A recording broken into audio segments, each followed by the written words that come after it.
ทีมงานสายน้ำแดงจัดให้สุดสายก็เทียบเท่าเทียนเต้าเต้ลูกมอลูละหายลอเทียก็กูรู้เชียกันกูเทียบว่าลัวตาเบาอีนายเจ้าก็มาเทียบเธอจอกู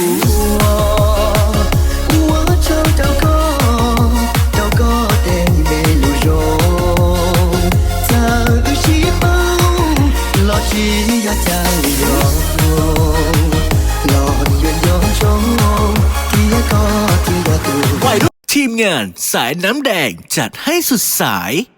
ที่ว่ากูเพิ่งตัวชัวร์ก็ชิโป้เดียชอก็สาลีจ้าเจ้าอีตัวนั้นว่าตื่นว่าลูนันจ้าลูเชียจันฟ้าดอกวันนี้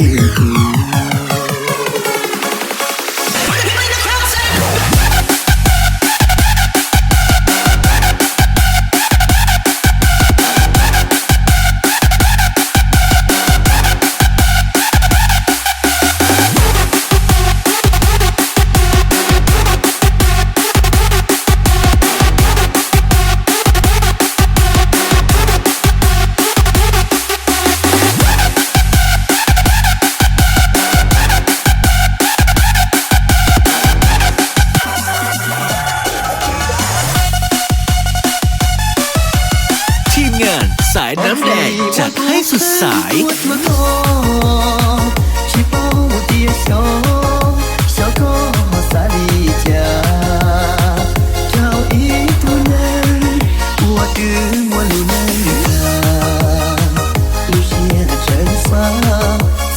ทีมงานสายน้ำแดงจัดให้สุดสายยอตูต่อเจยงลูดีก็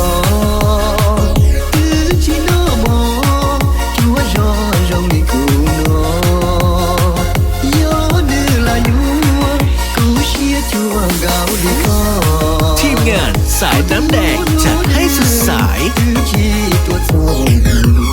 ทีมงานสายน้ำแดงจัดให้สุดสาย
ทีมงานสายน้ำแดงจัดให้สุดสาย